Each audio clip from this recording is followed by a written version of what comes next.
반갑습니다. 송광입니다. 앞 시간에 여산 독림사를 설명하면서 그 소동파 그사와 상총선사 인연에 대해서 이야기를 자세히 말씀을 드리겠다고 그랬죠. 그 상총선사에게 들어서 무정설법이라고 하는 것은 사실 그것이 그 해능선사의 제자 가운데 대표적인 한 분이 그 남양 해충국사가 계시는데, 이 남양 해충국사가 바로 무정설법의 진리를 깨달음으로 해서 결국 이 무정설법에 대한 그 공안이라 그럴까, 화두 같은 것이 이제 형성된 그와 같은 얘기인데, 우선 그 무정, 유정, 무정설법 이런 것을 조금 먼저 정리를 해드리죠. 우리가 흔히 그 유정이라고 하는 것은 보통 우리가 쓰는 말로는 중생이란 말과도 같습니다. 중생. 그래서 유정이라고 할 때 이 정이라고 하는 것은 그 소위 아르마리, 인식작용, 감정작용 이런 것들을 일으키는 것을 이야기를 하죠. 그래서 중생이 괴롭다고 하는 것은 바로 인식작용, 감정작용에 의해서 여러 가지를 일으킴으로 해서 결국 괴롭다. 그래서 보살이라고 할 때 이제 번역하면 앞에다 각자를 하나 붙이죠. 그래서 보살은 번역할 때 각유정이라고도 번역을 하죠. 깨달음이라고 하는 것을 놓는데, 그럼 무정이라고 하는 것은 그 정이 없다는 거죠. 다시 말해서 분별을 하거나 아르마리를 일으키는 것이 없다. 돌이라든지 고목이라든지 산천초목 이런 것들이 전부 다 이제 무정에 해당됩니다. 그러면은 이 무정설법이라고 하는 것은 무엇이냐? 산천초목이 본래 언제나 쉼 없이 부처님의 그 진리를 설한다 하는 것입니다. 무정설법은. 그러니까 돌멩이도 고목도 달도 별도 전부 다 부처님 법을 설한다는 거죠. 근데 이것은 일반 사람들의 입장에서는 무정설법을 들을 수 있는 것은 아니고, 오로지 이제 깨달은 사람이라야만 이 무정설법을 들을 수 있다, 이런 이야기죠. 그러면 상총선사가 동파거사에게 한 이야기는 이제까지 많은 스님들에게서 법문도 듣고 서적도 보고 했지 않느냐, 나름대로 정리도 해보고 다 했지 않느냐, 그런데도 아직까지 또 나에게까지 와서 뭘 이야기해달라고 하느냐, 이제는 그대 스스로가 깨달음에 이르어야 될 때이지, 무슨 내 설명 듣고 그걸 머리에 담고 그것이 무슨 부처님의 가르침인 양 그렇게 생각해서는 안 된다라고 하는 채찍질과도 같은 것이면서 하나의 그 의심을 던져주는 것과 같은 것이죠. 자, 이제 동파거사가 이 무정설법이라는 이야기를 탁 듣는 순간 앞뒤가 다 막혀버렸습니다. 그래서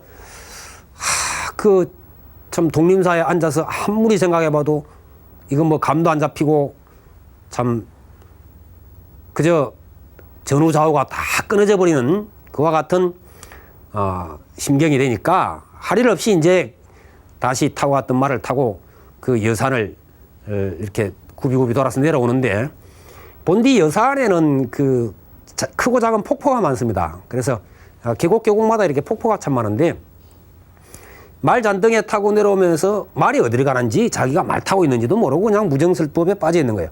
무정설법 하면서 이제 빠져가는데, 말은 제가 왔던 길이고 하니까 알아서 가죠. 알아서 내려가는데, 내려가다가 어느 폭포 곁을 지나면서 이제 폭포가 떨어지는 소리를 쫙 들리는데, 그 아무것도 들리지 않던 동파거사의 귀에 문득 이 폭포 소리가 탁 다가오면서 가슴을 때리면서 바로 무정설법의 도리가 그 자리에서 깨졌다 그럽니다.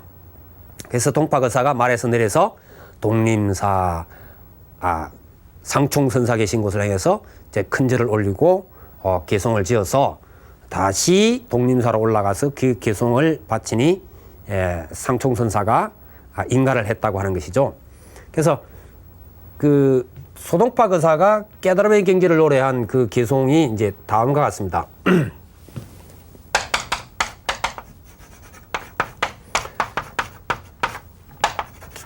개성, 변시,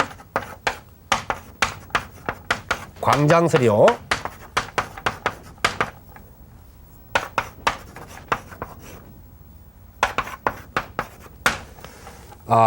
시내 소리란 말이죠. 시냇물 소리, 폭포 소리든 시냇물 흐르는 소리 묵은 이때는 편이 아니고 변시라고 합니다. 곧, 즉 이럴 때는 이제 변자로 발음하는데 변시, 곧 시냇물 흐르는 소리가 곧 광장설 혹은 장광설 그런 부처님의 법문이죠.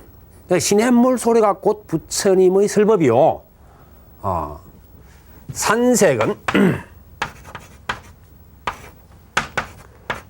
산색은 기비 청정심.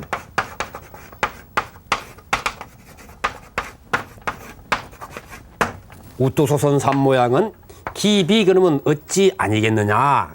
청정신 그러면 청정신 법신 부처님의 진정한 모습 이런 것이죠. 그래서 화신이 아니고 인연 따라 모였다 흩어져가는 이런 그런 화신으로 육신이 아닌 진정한 부처님의 진리의 모습 그런 이야기가 되겠죠. 그 자체가 바로 부처님의 진정한 모습이 아니겠는가. 그러니까 삼모습 그대로가 부처님의 모습이다 이런 이야기죠. 이 아래 84,000개로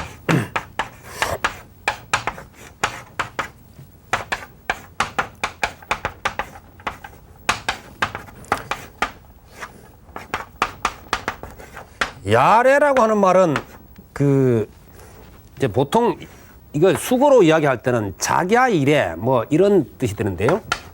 어젯밤부터 뭐 이런 말이 되는데 글쎄 어젯밤부터 나는 그 84,000개 부처님의 무한한 그 설법을 무정설법을 듣고 있다 이런 뜻도 되겠지만은 그냥 야래를 따로따로 떼서 보면은 야라고 하는 어둠이란 말이죠. 깨치지 못한 말하자면 미혹의 경지.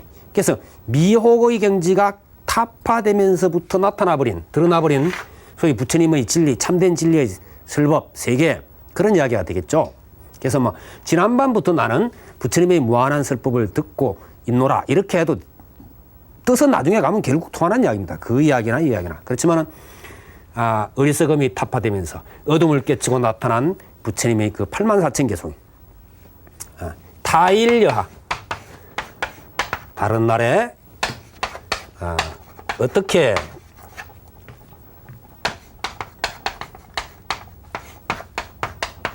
거사인고 거라고 할 때 보통 우리가 뭐 거량한다 이야기를 건넨다 이런 말이 되죠. 거라고 하는 말은 거량한다 법거량하다 이런 말을 많이 쓰죠. 법거량을 한다. 그래서 거량, 법거량 뭐 이러면은 부처님 진리에 대해서 스승과 제자 혹은 뭐 동료 간에 이게 이제 이야기를 하는 것. 진짜를 가리기 위해서 옥석을 가리기 위해서 이야기하고 이럴 때 뭐 선문답, 선에 대해서 선문답 이런 이야기도 하지만은 실제로 이제 진가를 가리기 위해서 턱 던지고 그걸 받고 이럴 때 이제 그걸 거량한다 뭐 이런 이야기를 많이 합니다. 그래서 얘기를 한다는 뜻이 되겠죠. 결국 다른 사람에게 다른 날에 어떻게 뭐 사람에게 이런 말인데 이때는 남에게 자기 외의 다른 사람에게 이런 말이 되겠습니다. 자기 외의 다른 사람에게 어떻게 거량을 해 보기나 하겠느냐. 쉽게 말해서 그 소식은 다른 사람에게 이야기해봐야 그는 자기의 분별을 가지고 알아먹지를 못하니까 이건 아무 소용도 없다 이런 이야기가 되겠죠. 그래서 이것을 가지고 동파거사가 상총선사에 올라가서 절을 올리고 이래 했더니 그래 인가를 했다 그럽니다. 그래서 여사는 이와 같이 불교와 참 계산 때부터 깊은 인연이 있던 그러한 곳이고 승속을 막론하고 여산에서 물론 혜원선사의 그 연불 결사 때도 역시 마찬가지로 거기에 유명한 이들이 동참을 합니다. 그게도 백거이라고 역시 당송 팔대가 중에 한 분이시죠. 백거이라든지 이런 분들이 전부 다 동참을 하게 돼요. 그래서 그 승속을 막론하고 하나의 불법의 세계를 어우러지게 하는 곳, 그것이 이제 여산이 아니냐. 그래서 한때는 예언불로, 한때는 율로, 한때는 선으로, 이렇게 참 중국 역사, 불교사에 그 풍미해 가는 그러한 곳이다. 그렇게 이제 보시면 되겠습니다. 설명이 조금 길었는데요. 다음은 천주라고 하는 것, 복건성으로 이제 가보겠습니다. 천주.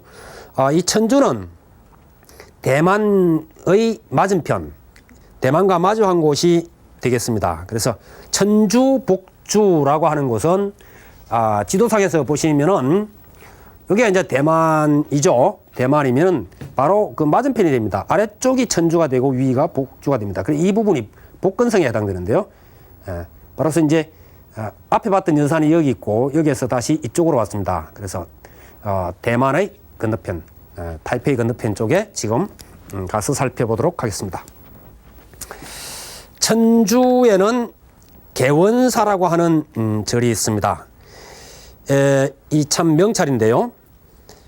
그런데 이 명찰 개원사에는 중국에서 그 예를 찾아보기가 어려운 석조탑이 있습니다.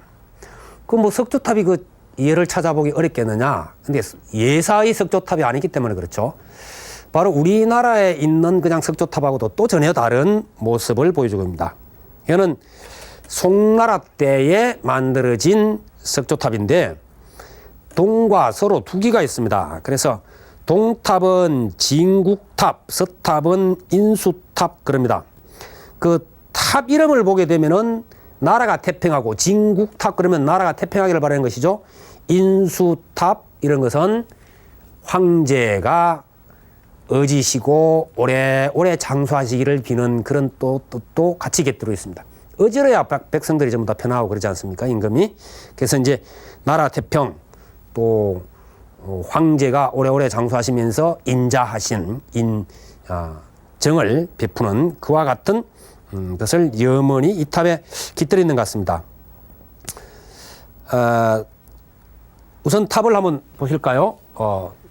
그 진국탑, 동쪽에 이제 진국탑이 있고 서쪽에 인수탑이 있는데 둘 다 육각 5층탑입니다. 저렇게 이제 한눈에 봐도 아이고 저거 뭐 나무로 그 지은 목탑 아니냐 할 만큼 그야말로 그 목탑 양식을 그대로 가져와서 만든 돌탑이라는 것이죠. 무려 높이가 44m가 되는 저것을 전부 다 돌로 조성을 했으니까 우리나라에서 저 정도 석탑 구경할 수 없죠. 뿐만 아니라 중국에도 없습니다. 세계적으로 저와 같이 돌로서 목조 건축 기법을 그대로 살린 그러한 탑은 없을 겁니다. 그래서 얼핏 보면은 그냥 우리가 저기 목탑이 두 개가 있구나 멀리서 보면은 그렇게 느낄 정도입니다. 자세히 살펴보면은 처마를 뽑은 그 기법이라든지 제가 이제 앞에서 목조 건축 기법을 쭉 오랫동안 설명을 드렸죠. 그걸 생각하시면서 한번 보십시오. 처마를 뽑아 올린 기법, 날렵한 지붕의 선, 그 다음에 기와 골, 또 그 내부로 들어가서 안을 살펴봐도 내부 구조를 가구 형태라 그랬죠. 정각을 볼 때 안에 이 대들보도 지나가고 뭐 등등의 여러 가지 그 형태를 통틀어서 가구 형식 그랬는데 바로 그 가구 형식을 그대로 쓰고 있습니다. 안에도 돌로. 그래서 참 그 대단한 작품이다. 저건 정말로 그 어지간한 신심이 아니면 저 불사를 해내기가 어려웠을 것이다. 43m 높이까지 돌로서 저와 같이 그냥 또 턱턱 잘라서 올라가는 형태도 아니고 그 목조 기법을 그대로 쓴다는 것은 나무로 가지고도 참 힘들죠. 44m 목조 건축 짓는다는 것도 그게 쉬운 일이 아니죠. 그런데 지금 그 무거운 돌로 저렇게 만들었다는 것은 참 상상을 불허하는 그런 겁니다. 탑 외벽에 보면은 이제 정면의 입구, 1층 정면 입구에 보면은 그 이천왕상을 비롯해서 나안상들이 아주 정교하게 조각이 되어 있고요. 이 탑을 세우는데 11, 2년 정도 이렇게 소요가 되었다 그럽니다. 그 다음에 이제 이 개원사에는 이 밖에도 송대 소홍 15년 1145년에 만들었다는 보엽인탑 등을 비롯한 작은 탑들이 주변에 상당히 많이 있고요. 특이하게 산문에 해당되는 금강신전, 이름으로 보면은 금강역사 같은 게 아래 모셔져 있는 것 같죠? 금강신전의 그 용마를 보면은요, 좌우에 쌍용이 옹호를 하고 있는 그 보주탑, 보배구슬, 뭐 용이 반드시 가져야 되는 것은 여의주, 그렇죠? 여의주를 불교식으로 이야기하면은 만의주 혹은 여의주, 뭐 우리 본래의 마음자리 뭐 등등 이렇게 이야기를 하지 않습니까? 그래서 이 지붕 위에 용마루 위에 저렇게 특이하게 비록 뭐 크지는 않지만은 보주탑이 보이기도 한다 하는 것입니다. 다음 시간에 이어서 다시 설명드리겠습니다. 여러분 성불하십시오.